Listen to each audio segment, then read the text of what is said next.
Hello students, I hope आप सब लोग स्वस्थ होंगे।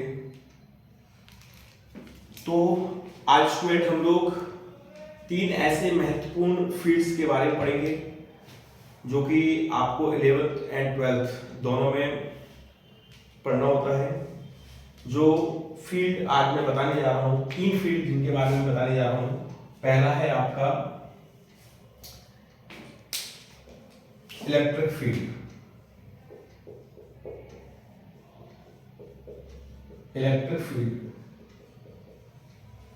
दूसरा है मैग्नेटिक फील्ड,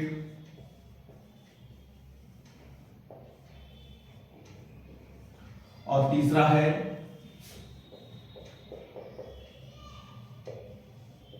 ग्रेविटेशनल फील्ड।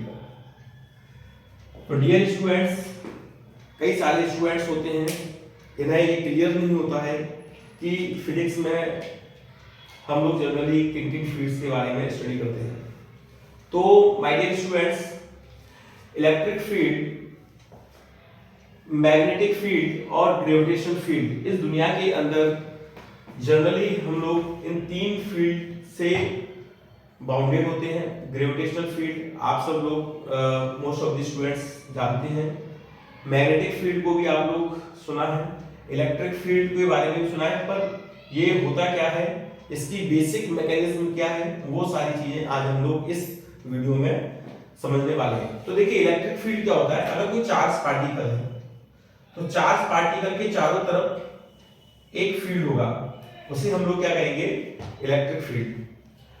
अगर कोई मैग्नेट है, मैग्नेट के चारों तरफ एक फील्ड होगा, उसे हम लोग मैग्नेटिक फील्ड कहेंगे। और अगर कोई टेरेस्ट्रियल बॉडी है, लाइक अर्थ हो गया या फिर कोई दूसरा अदर प्लेनेट हो गया, तो उसके चारों तरफ, टेरेस्ट्रियल बॉडी के चारों तरफ अगर हम लोग एक एरिया बाउंडेड करें तो वो ग्रेविटेशनल फील्ड होगा। इलेक्ट्रिक फील्ड मतलब इस चार्ज का वो एरिया जहां तक इसके इफेक्ट को हम लोग फील कर सकते हैं, उसे हम लोग इलेक्ट्रिक फील्ड कहते हैं। ऐसे मैग्नेटिक फील्ड, इस मैग्नेट के अराउंड वो एरिया जहां तक इसके इफेक्ट को हम लोग, इसके मैग्नेटिक इफेक्ट को हम लोग फील कर सकते हैं, उसे हम लोग मैग्नेटिक फील्ड कहेंगे। और ग्रेविटेशनल फील्ड, जैसे हमारे पास कोई कैपिटल M मास का कोई टेरेस्ट्रियल बॉडी है, लाइक अर्थ या मून हो गया, या फिर हमारा कोई भी स्टार यानी कि सन हो गया, तो उसके चारों तरफ वो एरिया जहां तक उसके ग्रेविटेशनल फील्ड को हम लोग क्या कर सकते हैं, फील कर सकते हैं, उसे हम लोग ग्रेविटेशनल फील्ड कहते हैं। तो डियर स्टूडेंट्स, अब देखिए, ये चार्ज के चारों ओर का एक एरिया है। इस बाउंड्री के अंदर हम लोग इस चार्ज के इलेक्ट्रिक फील्ड को आसानी से फील कर सकते हैं। और इस बाउंड्री के बाहर का जो एरिया होगा उसे हम लोग इंफिनिटी बोलेंगे, यानी कि जिसकी कोई बाउंड्री नहीं है। ऐसे ही मैग्नेटिक फील्ड के बाहर, इस रीजन के अंदर मैग्नेटिक फील्ड प्रेजेंट होगा, पर इस रीजन के बाहर जिसकी कोई बाउंड्री नहीं है, यानी बाउंड्री लेस, उसे हम लोग इंफिनिटी बोलेंगे। ऐसे ही सपोज दैट अर्थ है, अर्थ के चारों ओर एक एरिया है, बाउंडेड एरिया, उसके चारों उस रीजन तक, उस रीजन में हम लोग अर्थ के ग्रेविटेशनल फील्ड को हम लोग फील करते हैं, और उसके बाहर अगर जाते हैं तो अर्थ का ग्रेविटेशनल फील्ड हमें फील नहीं होता है, उसे हम लोग इंफिनिटी बोलते हैं। वी कैन से अनंत, जिसकी कोई सीमा नहीं होती। अब मान के चलिए, अगर ये चार्ज है, इसकी मुझे इंटेंसिटी फाइंड आउट करनी है, इसकी कितनी स्ट्रेंथ है। ये जो चार्ज है ये पॉजिटिव भी हो सकता है और नेगेटिव भी हो सकता है। You know very well, charges are two types, positive charge and negative charge. This charge may be positive and negative. अब इस चार्ज की स्ट्रेंथ क्या होगी इस इलेक्ट्रिक फील्ड के किसी भी पॉइंट पर, तो हम लोग क्या करेंगे, इस चार्ज की स्ट्रेंथ को फाइंड आउट करने के लिए हम लोग एक इंफिनिटी से टेस्ट चार्ज लेकर आएंगे। ये हमेशा टेस्ट पॉजिटिव चार्ज होगा, टेस्ट पॉजिटिव चार्ज बोलेंगे। तो जब हम लोग इस टेस्ट पॉजिटिव चार्ज को इलेक्ट्रिक फील्ड में लेकर आते हैं, तो ये हमारा जो सोर्स चार्ज है, ये इस पर एक फोर्स अप्लाई करता है। दिस फोर्स में be attractive and this force में बी रिपल्सिव। तो अगर इस टेस्ट चार्ज को हम लोग इलेक्ट्रिक फील्ड के किसी भी पॉइंट पे रखते हैं, सपोज दैट इस पॉइंट पे हमने रखा, इस टेस्ट चार्ज को, तो ये जो सोर्स चार्ज होगा इस टेस्ट चार्ज के ऊपर एक फोर्स क्या करेगा, अप्लाई करेगा। तो इलेक्ट्रिक फील्ड इंटेंसिटी क्या होता है dear student, electric field intensity को हम लोग ई से रिप्रेजेंट करते हैं। इलेक्ट्रिक फील्ड इंटेंसिटी होता है force acting on test charge, force acting on test charge is called electric field intensity at that point. और electric field intensity suppose that यहां पर एक चार्ज रखा हुआ है, ये पॉजिटिव है, तो इस पर रिपल्सन फोर्स लगेगा, इलेक्ट्रिक फील्ड इंटेंसिटी की डायरेक्शन बाहर की तरफ होगा। अगर ये नेगेटिव है तो इस पर ये इसको अट्रैक्ट करेगा और फील्ड की जो डायरेक्शन होगी वो अंदर की तरफ हो जाएगा। यानी कि जो इलेक्ट्रिक फील्ड इंटेंसिटी है इसकी डायरेक्शन डिपेंड करेगी फोर्स के नेचर के ऊपर कि फोर्स अट्रैक्टिव है या फिर रिपल्सिव है। इलेक्ट्रिक फील्ड इंटेंसिटी का डायरेक्शन होगा, इसीलिए ये एक वेक्टर क्वांटिटी होगी और इसका यूनिट होगा, फोर्स का यूनिट होगा न्यूटन और नीचे एक चार्ज है न्यूटन अपॉन कूलम, इसका यूनिट होगा न्यूटन अपॉन कूलम। और अगर इसका डायमेंशनल फार्मूले की बात करें तो इसका डायमेंशनल फार्मूला होगा फोर्स का होगा mLT-2 mLT-2 अपॉन चार्ज का होता है students 80 you know very well. तो देखिए इसका जो डायमेंशनल फार्मूला बनेगा, तो डायमेंशनल फार्मूले की अगर हम लोग बात करेंगे स्टूडेंट तो इसका डायमेंशनल फार्मूला बनेगा mLT-3A-1। देखिए किसी भी फिजिकल क्वांटिटी, जैसे हम यहाँ पर इलेक्ट्रिक फील्ड इंटेंसिटी की बात कर रहे हैं, तो किसी भी फिजिकल क्वांटिटी के बारे में आपको 4 थिंग्स पता होना चाहिए अगर आप फिजिक्स के स्टूडेंट हैं। 4 थिंग्स क्या क्या है, उस फिजिकल क्वांटिटी का फॉर्मूला पता होना चाहिए कि इस फिजिकल क्वांटिटी का फॉर्मूला क्या होगा, फिर उसका ऐसा यूनिट सीरियस यूनिट आपको पता होना चाहिए, उसका डायमेंशनल फॉर्मूला पता होना चाहिए और साथ में ये भी मालूम होना चाहिए कि वो फिजिकल क्वांटिटी स्केलर है या फिर वेक्टर है। तो यहाँ पर electric field intensity force acting on test charge in electric field is called electric field intensity at that point. तो देखिए यहाँ पे इलेक्ट्रिक फील्ड इंटेंसिटी को हम लोग ई से रिप्रेजेंट करते हैं, उसका फॉर्मूला बनता है force acting on test charge और इसके बेसिस पर इसका ऐसे यूनिट बनता है न्यूटन अपॉन कूलम और इसी के बेसिस पे, इसी फॉर्मूले के बेसिस पे इसका डायमेंशनल फॉर्मूला जब हम लोग बनाते हैं तो फोर्स का डायमेंशनल फॉर्मूला होता है mLT-2, चार्ज का डायमेंशनल फॉर्मूला होता है 80। जब 80 को हम लोग ऊपर रिप्लेस करते हैं तो mLT-3A-1 आता है।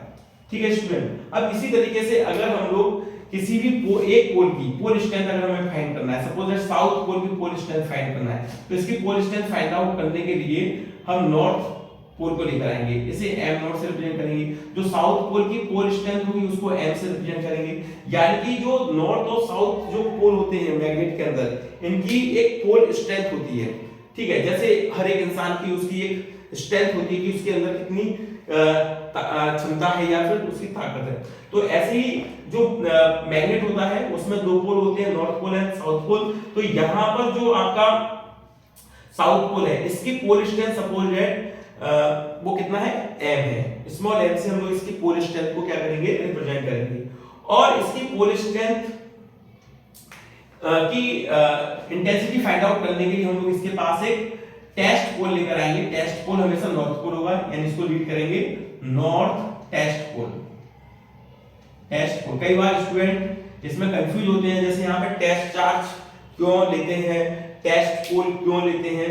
तो डियर स्टूडेंट, जैसे सपोज दैट अगर मैं आपसे एक क्वेश्चन करता हूं कि आपके अंदर कितनी क्षमता है, तो आप उसे थ्योरेटिकली बताओगे तो मुझे बिलीव नहीं होगा, बट मैं किसी से आपके अगर फाइट करवाऊंगा तब जाके मुझे रियलिटी में पता चलेगी कि आपके अंदर कितनी स्ट्रेंथ है या फिर आपके अंदर कितनी शक्ति है। तो यहाँ पर अगर इस चार्ज की मुझे स्ट्रेंथ पता करनी है इस इलेक्ट्रिक फील्ड के किसी भी पॉइंट पर, तो इसकी स्ट्रेंथ पता करने के लिए मैं इस फील्ड के अंदर एक टेस्ट पॉजिटिव चार्ज लेकर आऊंगा। जैसे सपोज दैट एक स्टूडेंट अगर मेरे से बोलता है sir I am very intelligent, मैं बहुत इंटेलिजेंट हूं, तो चलिए ठीक है, ओके, कोई बात नहीं, हम उस स्टूडेंट्स का क्या करेंगे, दूसरे स्टूडेंट के बिहाफ में क्या करेंगे, कंपटीशन करेंगे और उसमें उसके आईक्यू लेवल को हम लोग क्या करेंगे, मेजरमेंट करेंगे कि किसका बेटर है। तो इसी तरीके से हम लोग यहाँ पर जो जो आपका सोर्स पोल है, जो या फिर जो हमारे जिस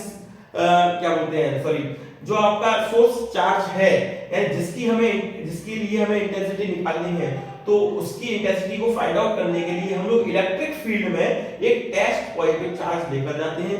तो ये जो सोर्स चार्ज है, इस टेस्ट चार्ज के ऊपर एक फोर्स अप्लाई करता है, ठीक है। वो फोर्स जिस वैल्यू से अप्लाई करेगा तो उसका जो रेशियो होगा फोर्स अपॉन टेस्ट चार्ज, वो ये जो रेशियो है ये किसको रिप्रेजेंट करेगा, इलेक्ट्रिक फील्ड इंटेंसिटी को। इसी तरीके से force acting on test north test pole by south pole, तो इसको हम लोग यहाँ पर मैग्नेटिक फील्ड इंटेंसिटी को रिप्रेजेंट करेंगे बी से। मैग्नेटिक फील्ड इंटेंसिटी का फॉर्मूला होगा force upon force acting on test pole, और इसका जो यूनिट बनेगा फोर्स का होता है न्यूटन, और पोल का जो होता है, पोल स्ट्रेंथ का जो होता है एम्पियर मीटर। तो ये भी हो सकता है और ये टेस्ला के इक्वल भी हो सकता है, ठीक है। अब यहाँ पर इसका भी हम लोग क्या निकाल सकते हैं, डायमेंशनल फॉर्मूला निकाल सकते हैं। और जैसे electric field intensity vector quantity है, ऐसे ही मैग्नेटिक फील्ड इंटेंसिटी भी एक वेक्टर क्वांटिटी है, और इसकी डायरेक्शन डिपेंड करेगी कि फोर्स अट्रैक्टिव है या फिर रिपल्सिव है। अब देखिए स्टूडेंट, यहाँ पर हम लोग ग्रेविटेशनल फील्ड में आते हैं। तो ग्रेविटेशनल फील्ड में जैसे सपोज दैट हमारा अर्थ है, इसकी स्ट्रेंथ पता करनी है, ग्रेविटेशनल फील्ड इंटेंसिटी पता करनी है, तो यहाँ पे भी हम लोग इन्फिनिटी से कोई टेस्ट मास लेकर आएंगे, इसे बोलेंगे टेस्ट मास। टेस्ट मास, अब देखिए मास ना तो नेगेटिव होगा ना ही पॉजिटिव होगा। और फिर दूसरी बात, इसमें एक बात और आपको पता होना चाहिए कि देखिए जो इलेक्ट्रोस्टैटिक फोर्स होता है, इलेक्ट्रिक फील्ड में जो इलेक्ट्रोस्टैटिक फोर्स लगेगा वो अट्रैक्टिव और रिपल्सिव नेचर का होता है। ऐसी मैग्नेटिक फील्ड में जो अट्रैक्टिव और टू पोल्स के बीच में अट्रैक्टिव और रिपल्सिव फोर्स लगेगा, तो ये भी टू नेचर का होता है। बट ग्रेविटेशनल फील्ड में जब हम लोग किसी टेस्ट मास को लेकर आते हैं, तो ग्रेविटेशनल फोर्स हमेशा अट्रैक्टिव नेचर का होता है। तो ग्रेविटेशनल फील्ड इंटेंसिटी को हम लोग रिप्रेजेंट करेंगे स्टूडेंट I से। I इक्वल टू होगा force acting on test mass. Test mass को हम लोग यहाँ पे m0 से रिप्रेजेंट कर सकते हैं, और या फिर स्मॉल m से भी क्या कर सकते हैं, इसको रिप्रेजेंट कर सकते हैं, ठीक है। जैसे यहाँ पे m0 से नॉर्थ टेस्ट पोल रिप्रेजेंट कर रहे थे, यहाँ पर हम लोग स्मॉल m से टेस्ट मास को क्या कर लेते हैं, रिप्रेजेंट कर लेते हैं। I equal to force upon mass, तो इसका यूनिट क्या होगा, newton upon kilogram. Gravitational field intensity का यूनिट होगा न्यूटन अपॉन किलोग्राम, और इसका भी हम लोग डायमेंशनल फॉर्मूला निकाल सकते हैं। इसका डायमेंशनल फॉर्मूला क्या निकलेगा, m/l/t-2, और m का क्या होगा, मास का क्या होगा, m होगा, तो m से m क्या हो जाएगा, कट हो जाएगा, l/t-2, यानी इसका जो डायमेंशनल फॉर्मूला निकलता है वो एक्सीलरेशन के इक्वल होता है। एक्सीलरेशन का क्या होता है स्टूडेंट, lt-1। इसका भी अगर हम डायमेंशनल फॉर्मूला निकालें, mlt-2, और पोल स्ट्रेंथ का होता है एम्पियर मीटर al, तो l से l कट हो जाएगा, तो डियर स्टूडेंट क्या आएगा, mt-2 a-1, ये इसका डायमेंशनल फॉर्मूला है, ठीक है। तो my dear students, I hope आपको ये तीनों फील्ड क्लियर हुए होंगे। आपको फिजिक्स में तीन फील्ड्स के बारे में पढ़ना है, electric field, magnetic field and gravitational field. Electric field क्या होता है, the area around charge particle, charge particle के या चार्ज ऑब्जेक्ट या चार्ज बॉडी के अराउंड जो एरिया होगा उसे हम लोग क्या कहेंगे, इलेक्ट्रिक फील्ड कहेंगे। मैग्नेटिक फील्ड क्या होता है, द एरिया अराउंड मैग्नेट या फिर मैग्नेटिक पोल, उसे हम लोग क्या कहेंगे, मैग्नेटिक फील्ड कहेंगे। ग्रेविटेशनल फील्ड किसे कहेंगे, द एरिया या region around any terrestrial body is called gravitational field. अब इलेक्ट्रिक फील्ड की जो इंटेंसिटी होगी, इलेक्ट्रिक फील्ड इंटेंसिटी को हम लोग इसे रिप्रेजेंट करेंगे। इलेक्ट्रिक फील्ड के किसी भी पॉइंट पर हमें अगर electric field intensity find out करनी है, तो उसके लिए फॉर्मूला क्या यूज करेंगे, E equal to force upon test charge. इसी तरीके से मैग्नेटिक फील्ड के अंदर किसी भी पॉइंट पर अगर हमें magnetic field intensity find out करनी है, तो फोर्स अपॉन टेस्ट पोल। और अगर ग्रेविटेशनल फील्ड के किसी भी पॉइंट पर अगर हमें gravitational field intensity find out करनी है, तो ये स्टूडेंट फॉर्मूला होगा I equal to force upon mass, test mass. अब देखिए, अगर यहाँ पर आपने कूलम्ब्स इनवर्स स्क्वायर लॉ पढ़ा है, तो देखिए अगर जैसे इस टेस्ट चार्ज को हम लोग इस इलेक्ट्रिक फील्ड के इस पॉइंट पे लेकर आए, इस पॉइंट को नाम दिया हमने P पॉइंट, और इनके बीच का अगर डिस्टेंस सपोज दैट r है, तो यहाँ पर हम लोग कूलम्ब्स इनवर्स स्क्वायर लॉ का यूज कर सकते हैं। और कूलम्ब्स इनवर्स स्क्वायर लॉ के according force of attraction and repulsion की जो वैल्यू होगी वो इस फॉर्मूले से हम लोग रिप्रेजेंट करते हैं। F equal to 1/4 pi epsilon naught और Q1 Q2 upon R square, Q1 Q2 upon R square. अब देखिए यहाँ पे Q1 Q2 नहीं है, Q और Q नॉट है, यहाँ पे Q और हम लोग Q नॉट ले लेंगे। ठीक है स्टूडेंट, अब इस वैल्यू को अगर हम लोग यहाँ पे पुट अप करते हैं तो देखिए फॉर्मूला क्या बनेगा, E इक्वल टू, इसको हम लोग इस वैल्यू को, इस कांस्टेंट वैल्यू को हम लोग 9 × 10⁻⁴ से भी रिप्लेस कर सकते हैं, 9 × 10⁻⁹, क्योंकि न्यूमेरिकल करते वक्त हम लोग इस वैल्यू को ही यहाँ पर पुट करते हैं। तो यहाँ पर क्या आएगा student, Q0 upon R square और नीचे का Q0। तो देखिए टेस्ट चार्ज से टेस्ट चार्ज की वैल्यू क्या हो जाएगा, कैंसिल हो जाएगा। तो फाइनली फॉर्मूला क्या आएगा, 9 × 10⁹ Q अपॉन R स्क्वायर। ठीक है स्टूडेंट, अगर हमें जो टेस्ट चार्ज है किसी पॉइंट P पर रखा हुआ है इलेक्ट्रिक फील्ड के, अगर टेस्ट चार्ज तक अगर हमें डिस्टेंस मालूम है तो हम लोग क्या फॉर्मूला यूज करेंगे, E equal to 9 × 10⁹ Q upon R square. Similarly dear students, यहाँ पर भी हम लोग कूलम्ब्स इनवर्स स्क्वायर लॉ का यूज करेंगे। देखिए कूलम्ब्स ने इलेक्ट्रोस्टैटिक फोर्स के लिए भी फॉर्मूला ड्राइव किया था और मैग्नेटिक फोर्स के लिए भी फॉर्मूला क्या किया था, ड्राइव किया। एक्चुअली ये दोनों फोर्स आपस में रिलेटेड है, कोरिलेटेड है और इनमें सेम इनवर्स स्क्वायर लॉ क्या होता है, फॉलो होता है। तो यहाँ पर हम लोग coulomb's inverse square law of magnetism, तो मैग्नेटिज्म में जो कूलम्ब्स इनवर्स स्क्वायर लॉ होता है वो होता है F equal to μ0/4 pi m और m1 m2 यानी कि pole strength of first pole, m2 यानी कि pole strength of second pole. But यहाँ पे देखिए साउथ पोल के हम लोग m ले रहे हैं और टेस्ट पोल की m0 ले रहे हैं, तो m0/r², ये कूलम्ब्स इनवर्स स्क्वायर लॉ है। अब यहाँ इस वैल्यू को हम लोग यहाँ पे फोर्स की जगह पुट अप करते हैं तो v का जो वैल्यू आएगा μ0/, अच्छा इस वैल्यू को, ये जो कांस्टेंट वैल्यू इसकी जो वैल्यू होती है ये इसकी होती है 10⁻⁻⁷। तो देखिए स्टूडेंट यहाँ पे m0/r² और m0 से m0 कैंसिल हो जाएगा, तो आपका फाइनली रिजल्ट क्या आएगा, 10⁻⁷ m/r²।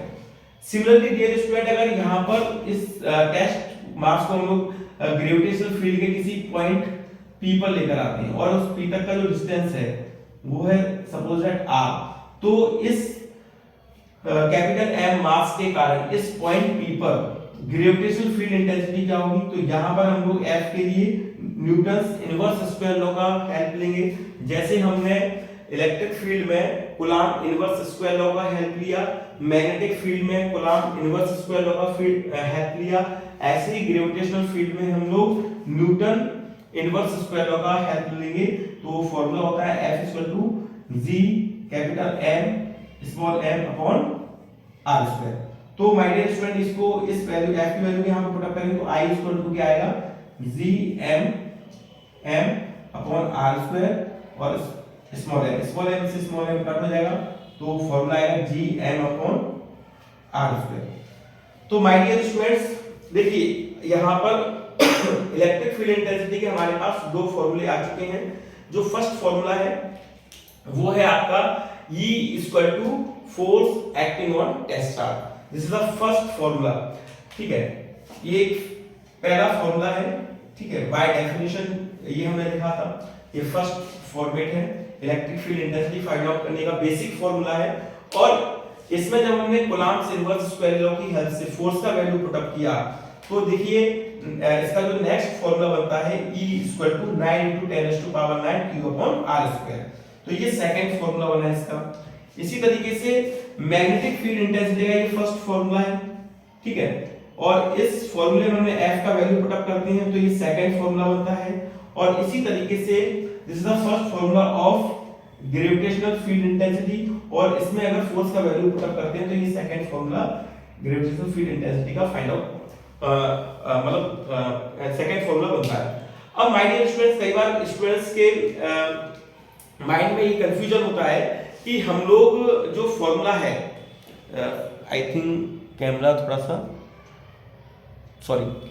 तो कई बार माय डियर स्टूडेंट, कई बार बच्चों के माइंड में ये डाउट रहता है कि सर हमें कब कौन सा फॉर्मूला क्या करना है, यूज करना है। तो देखिए ये जो फॉर्मूला है इलेक्ट्रिक फील्ड इंटेंसिटी का, E equal to force acting on test charge. तो देखिए इसमें आप आसानी से आइडेंटिफाई कर पाएंगे इस फॉर्मूले में और इस फॉर्मूले में कि इन दोनों में से हमें किस फॉर्मूले को कब यूज करना है। जब आपको फोर्स और टेस्ट चार्ज का वैल्यू गिवन हो तो ये वाला फॉर्मूला यूज करोगे, और अगर आपको सोर्स चार्ज और वो पॉइंट जिस पॉइंट पर आपको electric field intensity find out करना है उस वहां तक का अगर डिस्टेंस गिवन है यानी r का वैल्यू गिवन है तो ये वाला फॉर्मूला यूज करोगे। इसी प्रकार जो आपका मैग्नेटिक फील्ड इंटेंसिटी है इसमें आप ये वाला फॉर्मूला तब यूज करोगे जब आपको फोर्स और टेस्ट पोल का आपको वैल्यू दिया हुआ है, और अगर आपको डिस्टेंस दिया हुआ है किसी एक पोल से तो आप ये वाला फॉर्मूला यूज करोगे।